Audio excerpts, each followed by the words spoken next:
শুধু কীর্তন তো শুনলে হবে না মা, বুঝে নিতে হবে, তাই না? আমি আমার মতো গেয়ে গেলাম, আমার মায়েরা বিশেষ করে বুঝতেই পারল না। দুর্লভ মানব জনম সৎসঙ্গ, এই মনুষ্য জনমকে দুর্লভ জনম বলছে। কেন? এমন মনুষ্য জনমে তো সহজে পাওয়া যায় না, অনেক কষ্টের পর, অনেক জন্মের পর ৮০ লক্ষ জনে ভ্রমণ করে তবে এমন দুর্লভ মনুষ্য জন্ম পেয়েছি। বলে মরলে জন্ম হয়ে যাবে এমনি এমনি, হ্যাঁ? ৮০ লক্ষ বার ঘুরতে হবে। তার জন্য আমাদের কি কি হতে হবে ভালো করে শুনুন মা। ২০ লক্ষ বার বৃক্ষ হয়েছে,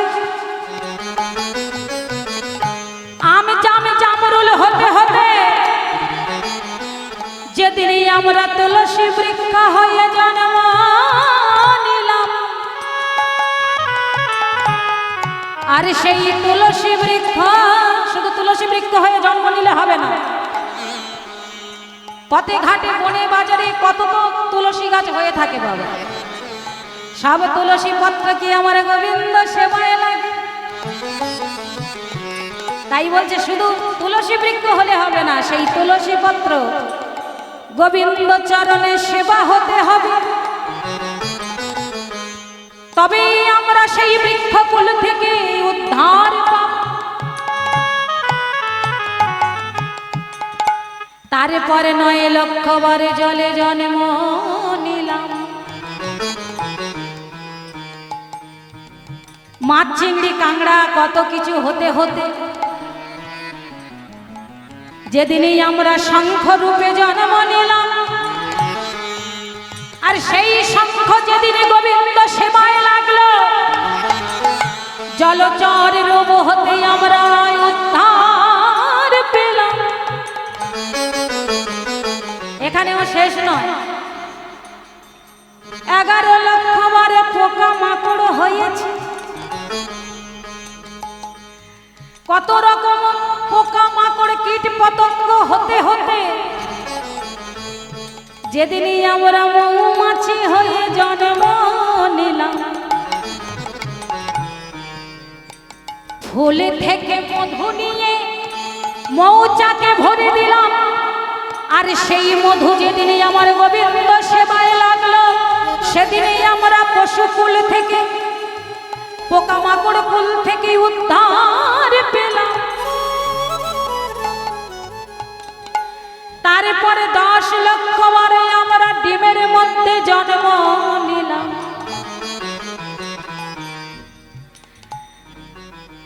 কত রকম পাখি হতে হতে, কত রকম পাখি হয়েছে, হ্যাঁ? তারপরে যেদিনই আমরা ময়ূর হলাম, ময়ূরিণী হলাম, সেই ময়ূরের পাখায় আমার গোবিন্দের সেবায় যেদিন লাগলো, সেদিনই আমরা ওই পক্ষী কুলে হতে উদ্ধার পেলাম। এখানেও শেষ নয়, আরো কি বললেন পদকর্তা? আরো বলছে ৩০ লক্ষ বারে আমরা পশু জন্ম নিলাম, বাঘ ভাল্লুক কুকুর বিড়াল হতে হতে যেদিনই আমরা গাভীকুলে জন্ম নিলাম, সেই গাভীর দুগ্ধ যেদিনই আমার গোবিন্দ সেবায় লাগলো, সেদিনই আমরা উদ্ধার পেলাম। আরে অনেক কষ্টের পরে, অনেক দুঃখের পর, হে ভক্ত দুর্লভ মানব জন্ম হলো। তাই পদকর্তা বলছে এই কারণে এই মনুষ্য জনপকে বলছে দুর্লভ। তো এত কষ্টে আপনাদের মতামত আমি জানতে চাই মা, এত কষ্টে ৮০ লক্ষ বার জন্মেছি, কুকুর বিড়াল মাছ চিংড়ি কোনোটা বাদ হয়নি, সব হয়েছি। সব হওয়ার পর এত সুন্দর আমাদের জন্ম হয়েছে, এত সুন্দর আমাদের দেহ দিয়েছে, কৃষ্ণ নাম বলার মতো বদন দিয়েছে, কৃষ্ণ নাম শোনার মতো কর্ণ দিয়েছে, হরিবল বলার জন্য দুটি বাহু দিয়েছে।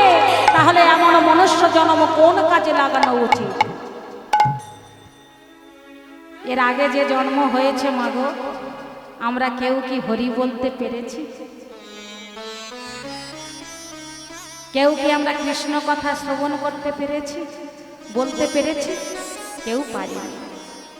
তাহলে এই মনুষ্য জন্ম আমরা আর কেউ হেলায় হারাবো না।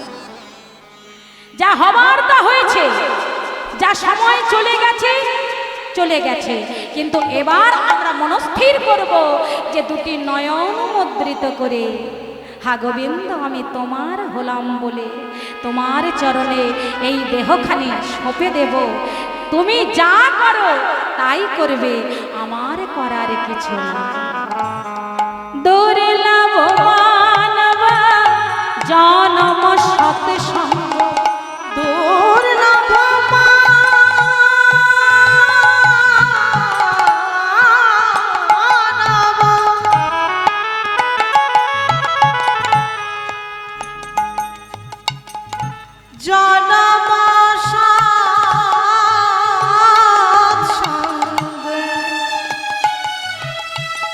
এই দুর্লভ মনুষ্য জনম অসৎ পথে দিও না, অসৎ সঙ্গ করো না। অসৎ সঙ্গ করলে তোমাকে সে অসৎ পথে নিয়ে যাবে। অসৎ সঙ্গ করলে সে তোমাকে ভালো কথা দেবে না, ভালো কথা বলবে না, ভালো পথে নিয়েও যাবে না। সে নিজে তো নরকে যাবে আর তোমাকেও টানতে টানতে নরকে নিয়ে যাবে। তাই হে কলির জীব, এমন সুন্দর মানব জনম সৎ সঙ্গ করো আর তর হয়ে ভব সিন্ধুরে, তর হয়ে ভব সিন্ধুরে ভজ হৃদয় হরি হরি শ্রীনন্দন অভয় চরণার বিন্দরে ভজ হুরে মন শ্রীনন্দন অভয় চরণার বিন্দরে অভয় চরণার বিন্দরে। ও দাদু, ওমা বৈষ্ণব ঠাকুর ভগবানের গুণগান গাইতে গাইতে চলছিল পথে। হঠাৎ মীরাবাই দেখতে পেয়েছে, কৃষ্ণ নাম শুনতে পেয়েছে, তার হৃদয় কেমন ভগবানের জন্য ব্যাকুল হয়েছে। তাই সেই বারান্দা থেকে ছুটতে ছুটতে আসছে ছোট্ট মীরাবাই। দাদু দাঁড়াও, দাঁড়াও, দাদু দাঁড়াও। ছুটতে ছুটতে এসে দাদুকে ধরেছে। ও দাদু, দাদু, ও দাদু, দাদু, তোমাকে আমি ছাড়ব না। তুমি এত সুন্দর কৃষ্ণ নাম করো। ও দাদু, দাদু, তুমি আমাদের ঘরে চলো, আমাদের প্রাসাদে গিয়ে তুমি কৃষ্ণ নাম করবে, আমি কৃষ্ণ নাম শুনব। বৈষ্ণব ঠাকুর বলছেন, মা মীরা, ও মা, বেলা দেখো কত বেলা হয়ে গেছে মা, আমাকে এখনই কুঠিরে ফিরতে হবে। আমার গিরিধর, তাকে যে আমি সেবা দেব, এই ভিক্ষা করতে করতে বেলা হয়ে গেল। তাই মাগো, আজ আমি তোমার বাড়িতে যেতে পারবো না। তুমি অন্যদিন বলো, আজ আমি যেতে পারবো না। আজ আমার গিরিধরকে আমি কুঠিরে ফিরে সেবা দেব। না না না, আমি কোনো কথা শুনবো না। আজ আমাদের প্রাসাদে তোমাকে যেতেই হবে। তুমি চলো না, আমি তোমার সব সেবার ব্যবস্থা করে দেব। আচ্ছা বাবা, ছোট্ট মেয়ে, তার কথা কেউ কি বিশ্বাস করবে বাবা? এমন সময় রত্নসিংহ মীরার বাবা ছুটে আসছে। কি হয়েছে মা মীরা, কি হয়েছে? তুমি বৈষ্ণব ঠাকুরকে নিয়ে কি বলছো? ও বাবা, বাবা বাবা, তুমি দাদুকে বলো না, বৈষ্ণব দাদুকে বলো না আমাদের প্রাসাদে, আমাদের মন্দিরে আজ সেবার আয়োজন করবে। তুমি বলো না, ওই যে বৈষ্ণব ঠাকুর তার দাদুর কোলে যে গিরিধারী আছে, ওই গিরিধারীকে আমাদের প্রাসাদে নিয়ে গিয়ে সেবা পূজা করবে, আর আমি দূর থেকে দেখব। উনি ভগবানের গুণগান করবে, আমি শুনবো, চুপটি করে বসে বসে শুনবো। ও বাবা, বাবা তুমি বলো না। আদরের মীরা বায়না ধরেছে। তাই রাজা রত্ন সিংহ বললেন, বৈষ্ণব ঠাকুর, আজ না হয় আপনি আমার প্রাসাদে, আমার রাধা মাধবের মন্দিরে সেবার আয়োজন করুন। আমি আপনার সব আয়োজন করে দেব, সেবার সব বস্তু দিয়ে দেব, কোনো অসুবিধা নেই। বেশ, আজ হয়তো গিরিধরের এই ইচ্ছা। চলো গিরিধরকে নিয়ে রাধা মাধবের মন্দিরে বসিয়েছে রতন সিংহাসনে। রতন সিংহাসনে বসিয়ে সেবা পূজা করছে, স্নান করাচ্ছে। আর ছোট্ট মীরা পাশে বসে চুপটি করে দেখছে কেমন ভাবে বৈষ্ণব ঠাকুর গিরিধরকে ফুল চন্দন দিয়ে সাজাচ্ছে। ছোট্ট মেয়ে তোমার মনে একটার পর একটা প্রশ্ন জেগে যাচ্ছে। ও দাদু, দাদু, আচ্ছা ও দাদু, তুমি প্রতিদিন গিরিধরকে স্নান করাও? তুমি প্রতিদিন গিরিধরকে সাজাও? হ্যাঁ মা, প্রতিদিন সাজাই। আচ্ছা ও দাদু, দাদু, তোমার গিরিধরকে তুমি আমায় দেবে গো? বায়না ধরেছে মা। ও দাদু, দাদু চুপ করে আছো কেন, বলো না। তোমার গিরিধরকে আমায় দেবে? তোমার চিন্তা নেই, তুমি যেমন করে সাজাচ্ছ, যেমন করে ফুল চন্দন দিয়ে গিরিধরকে সাজাচ্ছ, মালা পরাচ্ছ, আমি ঠিক তেমন করে। বলো না দাদু, তোমার গিরিধরকে আমায় দেবে? বলো না, বলো। বিরক্ত করে মারছে, কোনো সেবার কাজ করতে দিচ্ছে না, অথচ বৈষ্ণব ঠাকুর কিছু বলতেও পারছে না, রাজকন্যা। এমন সময় মাতায় এসেছে বীরকুমারী দেবী, এসে বলছে, মীরা কি হয়েছে? তুমি বৈষ্ণব দাদুকে এইভাবে বিরক্ত করছো কেন? না না মামা, তুমি বৈষ্ণব দাদুকে বলো না গিরিধরকে আমায় দিয়ে দিতে, আমি সেবা পূজা করব। চুপ করো, দাদুকে ওইভাবে বিরক্ত করতে নেই মা, এখন সেবার আয়োজন করছে। চলো তোমাকে একটা সুন্দর জিনিস দেখাবো। মা জোর করে মেয়েকে কোলে তুলে নিয়ে ছুটে চলেছে। মীরাকে জোর করে নিয়ে বারান্দায় গিয়ে বলছে, ওই দেখ মীরা, দেখ দেখ দেখ, দূরে তাকিয়ে দেখ কেমন বাজি বাজনা করে, কত সুন্দর ভাবে, ওই দেখ, ওই যে কত ঘোড়া, কত হাতি, দেখতে পাচ্ছিস? কত সুন্দর শোভাযাত্রা করে ওরা চলেছে, তুই দেখ। ও মামা, ওরা কোথায় চলেছে? ওরা হলো ওই সামনে যে যাচ্ছে হাতির পিঠে, ওই হলো বর, আর পিছনে যারা ওরা হলো বরযাত্রী। তো ওরা কোথায় চলেছে মা? ওরা সবাই চলেছে বউ আনতে। ও বউ আনতে চলেছে? ও মামা, আমিও বউ হব মা, আমিও বউ হব, আমাকে তুমি বর এনে দাও। ওরে পাগলি মেয়ে, আগে তুই বড় হ, আগে তুই বড় হ, তোর জন্য বর আসবে, বরযাত্রী আসবে, কত ধুমধাম করে বাজি বাজনা বাজিয়ে তোর বিয়ে হবে। না না না না, আমি তো বড় হয়ে গেছি মা, আমি অনেক বড় হয়ে গেছি, আর দেরি করা যাবে না। গিরিধরকে চাইলাম, তুমি বলছো বড় হও, বর চাইছি, তুমি বলছো বড় হও। না না, আমাকে বর এক্ষুনি এনে দিতে হবে হবে। কিছুতেই তো মা মেয়েকে সামলাতে পারছে না। তা মায়েরা সন্তানকে ভোলানোর জন্য কত রকম মিথ্যা কথা বলে, তাই না মা? মা এখন বলে ফেলেছে, ওরে পাগলি, আমার পাগলি মেয়ে, তোর বর তো ঠাকুর ঘরে বসেই আছে। ঠাকুর ঘরে বসে আছে? ও মা, ঠাকুর ঘরে কোথায় গো? বসে আছে কোনটা কোনটা আমার বর্মা কেন ওই যে গিরিধারী লাল শ্রীকৃষ্ণ ওই গিরিধারী লাল শ্রীকৃষ্ণই তো তোর বর না না না না না না ও মামা আমি তাহলে গিরিধরকে চাইলাম দাদু আমাকে দিল না কেন ওরে পাগলি মেয়ে অমন করে বায়না করতে নেই মা আমি বলছি গিরিধর যদি তোর সত্যই বর হয়ে থাকে তাহলে তোর বর তোর কাছে ঠিক একদিন চলে আসবে তাই গৌর হরি হরি মায়ের মুখে এই কথা শুনে মীরা চুপ করে গেল সেদিন বৈষ্ণব ঠাকুর সেবা পূজা করে সন্ধ্যাবেলায় গিরিধরকে নিয়ে আপন কুঠিরে ফিরেছে ভগবানের লীলা ভগবানের লীলা কেমন দেখুন বাবা সন্ধ্যাবেলায় যখন কুঠিরে ফিরে ভোগ আরতি করে সন্ধ্যা কীর্তন করে গিরিধরকে শয়ন দিয়ে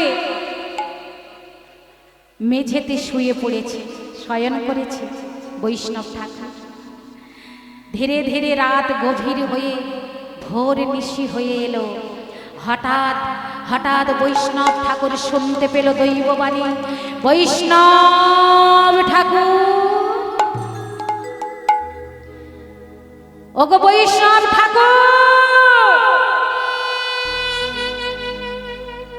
যেই না এমন করে ভগবান ডেকেছে চমকে উঠলেন বৈষ্ণব ঠাকুর দেখে চারিদিক তো অন্ধকার কেউ তো কোথাও নেই কে আমায় ডাকলো কে আমায় ডাকলো বৈষ্ণব ঠাকুর বলে কে আমায় ডাকলো আমি বৈষ্ণব ঠাকুর আমি গিরিধর যে গিরিধরকে তুমি সেবা পূজা করে এসেছো এতদিন আমি তোমার সেই গিরিধর গিরিধর এতদিন তোমায় আমি ডেকেছি প্রভু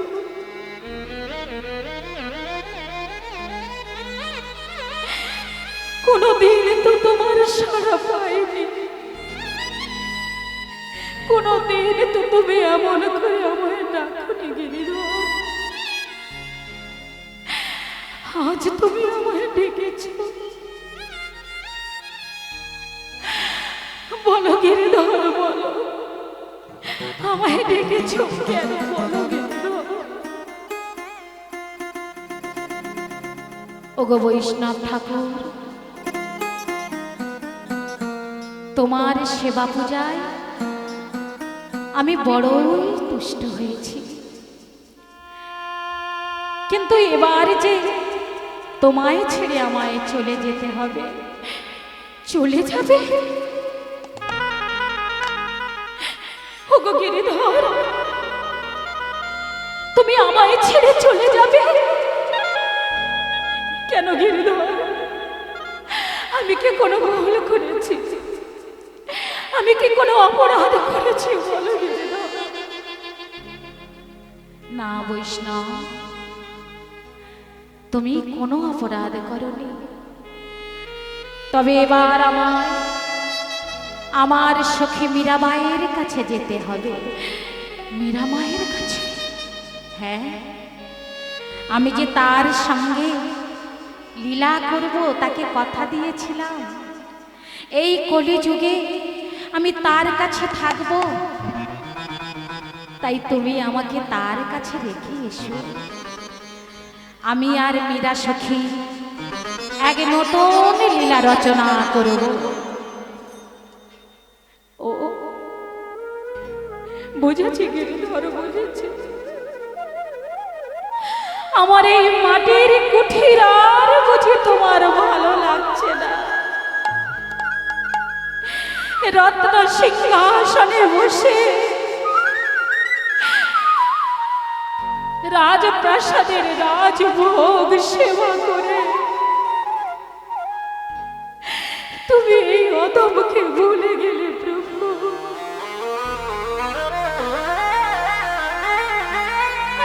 তুমি আমাকে ছেড়ে চলে যাবে আমি কি নিয়ে থাকবো বলো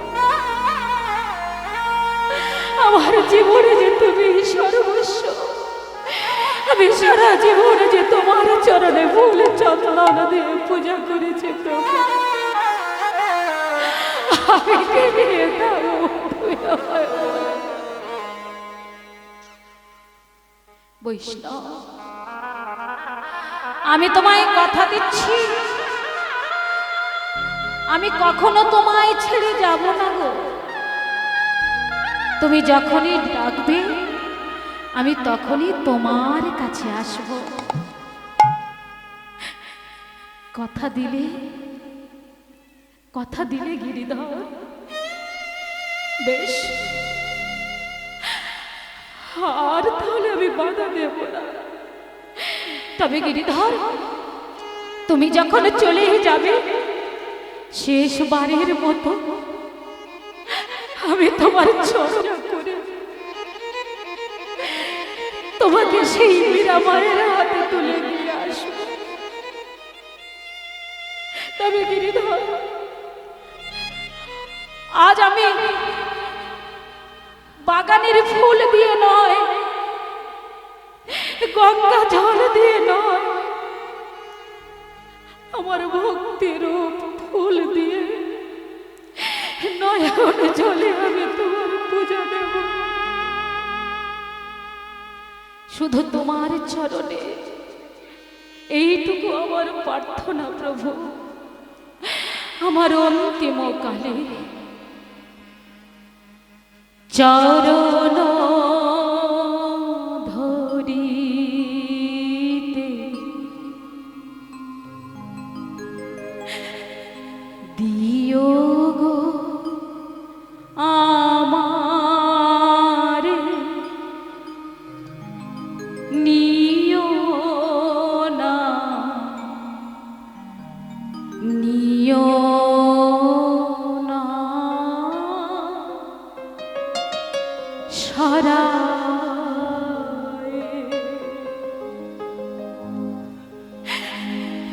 জীবন মরণ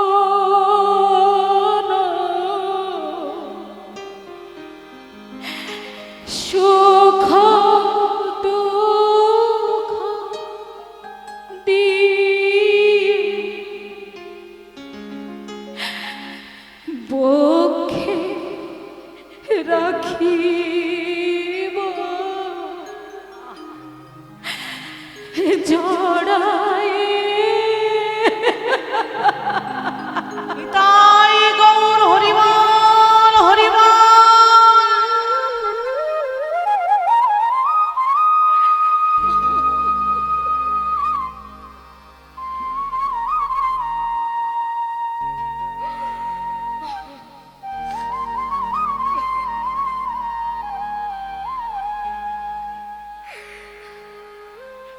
চলো গিরিধর,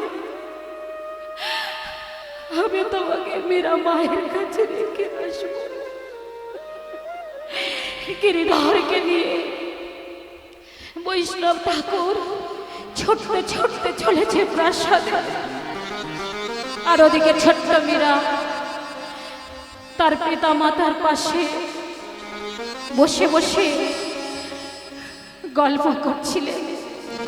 গল্প করতে করতে ছোট্ট মীরা তার পিতাকে বলল, জানো বাবা, জানো বাবা, আমার না বর আছে।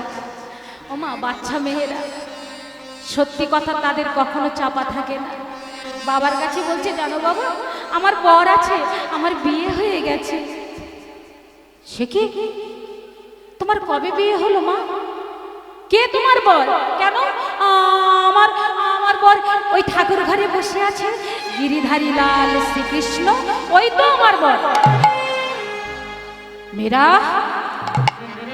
কে বলেছে? কে বলেছে তোমায় এমন কথা? কে বলেছে? কেন? মা তো আমায় বলল। এ তুমি কি করেছো? এ তুমি কি করেছো রানী? নিজের একমাত্র সন্তান, তাকে তুমি গিরিধারীর চরণে সঁপে দিয়েছো। মা কি করবে? আমি তো বায়না ধরেছিলাম, তুমি মাকে বকো না তো। মা কি করবে? মা তো আমায় আমার বর, আমি বায়না ধরেছিলাম তো তাই আমাকে আমার বর দিয়েছে। তুমি মাকে বলো না। ওরে মা, ওরে মীরা, আমার কথা শোন মা। গিরিধর কখনো কারোর বর হতে পারে না মা। গিরিধর কখনো কারোর বর হতে পারে না। ও যে পাথরের ঠাকুর, ও কখনো কারোর কোনো কথা শোনে না, কখনো কারোর বর হতে পারে না। ও যে পাষাণে তৈরি, ওই গিরিধরই ও যে পাষাণ মা। লোকে বলে কৃষ্ণ পাষাণ, সাড়া দিতে জানে না। লোকে বলে কৃষ্ণ পাষাণ, সাড়া দিতে জানে না। লোকে বলে কৃষ্ণ পাষাণ, সাড়া দিতে জানে না। লোকে বলে কৃষ্ণ পাষাণ, সাড়া দিতে জানে না। মন বলে আকুল হয়ে, মন বলে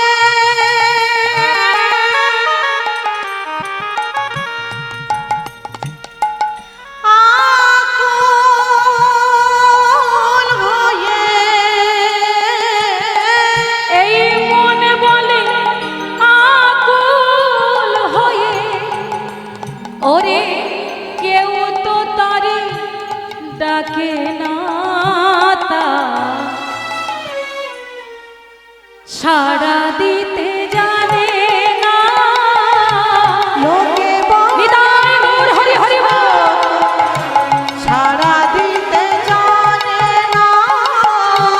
লোকে বলে, লোকে বলে, লোকে বলে কৃষ্ণ।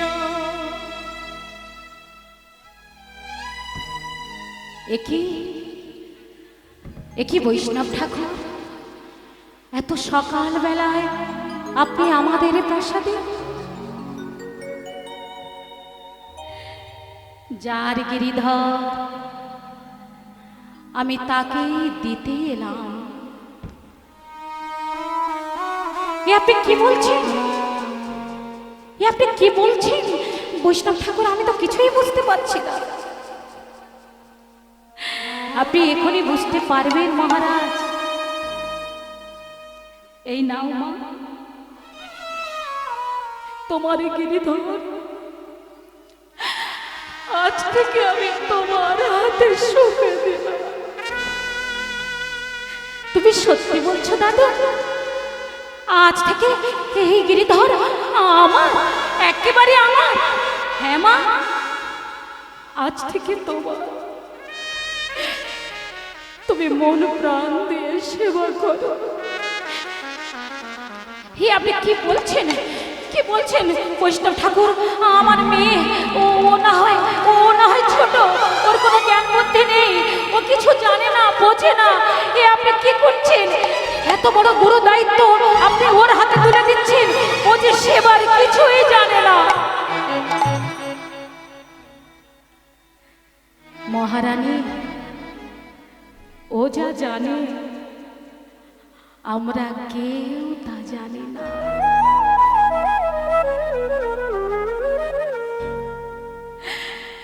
ও যা সেবা পূজা জানে আমরা কেউ তা গিরিধরকে করতে পারিনি। আমি এত বছর সেবা পূজা করছি, আমি যদি সেবার মতো সেবা পূজা করতে পারতাম তাহলে গিরিধর আমায় ছেড়ে চলে যাবে কেন?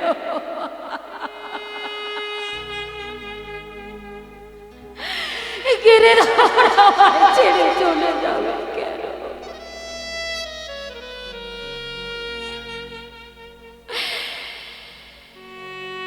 যাও মা, যাও। আজ আমি গিরিধরকে তোমার হাতে সঁপে দিলাম। গিরিধরকে নিয়ে ছুটতে ছুটতে চলে গেল মীরা। মীরার আনন্দ আর ধরে না, তার গিরিধরকে পেয়ে গেছে। গিরিধরকে নিয়ে মন্দিরের মধ্যে প্রবেশ করে মন্দিরের দরজা বন্ধ করে দিল।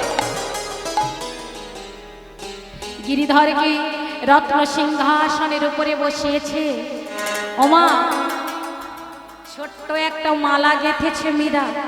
আহা, ছোট্ট একটা মালা গেঁথে গিরিধরের গলায় পরিয়ে আবার নিজের গলায় পরিয়ে নিয়েছে।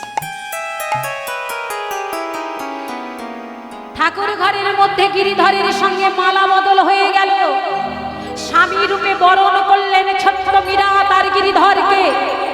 গিরিধরকে স্বামী রূপে বরণ করে গিরিধরকে বলছে, হে গিরিধর, আজ থেকে তুমি আমার স্বামী, তুমি আমার সর্বস্ব। তোমার চরণে আমার এই দেহ আমি সঁপে দিলাম। তুমি যেন আমায় ছেড়ে কোনোদিন চলে যেও না গিরিধর। একবার যখন তুমি আমার কাছে এসেছো, তুমি আমায় ছেড়ে চলে যেও না। তুমি আমার এই হৃদয়ে মন্দিরে বিরাজ করে দয়াময়, এই হৃদয়ে মন্দিরে বিরাজ করো। সেই দিন থেকে মীরাবাইয়ের নতুন অধ্যায় শুরু হয়ে গেল। মীরাবাই প্রতিদিন তার গিরিধরকে নিয়ে সেই মন্দিরে দরজা বন্ধ করে দিয়ে গিরিধরকে মনের মতো সাজিয়ে ভজন কীর্তন করে। কেমন ভাবে? बसो मेरे नैन में नंदिला, बसो मेरे नैन में नंदिला। मोहन मूरत सावरी सूरत, मोहन मूरत सावरी सूरत, नैन बनी है विशाल। बसो मेरे नैन में नंदिला, बसो मेरे हरि हरि बोल। में नंदला, बसो मेरे नैनन में नंदला। अधर सुधा रस,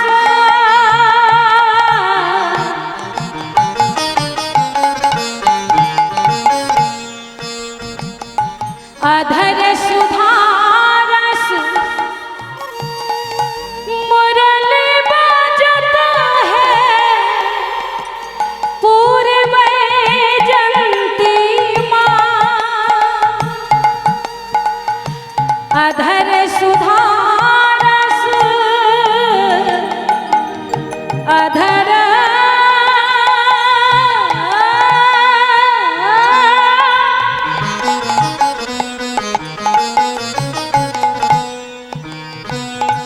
अधर सुधा रस,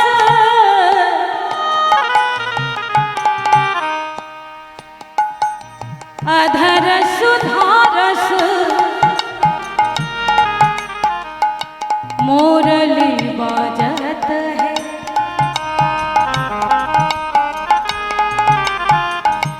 अधर सुधा रस मुरली बजत है, पूर्व जंती माँ। बसो मेरे नैनन में नंदिला। बोलो धनी मायरा। मेरे नैनन में नंदला, बसो मेरे नैनन में नंदला। मेरा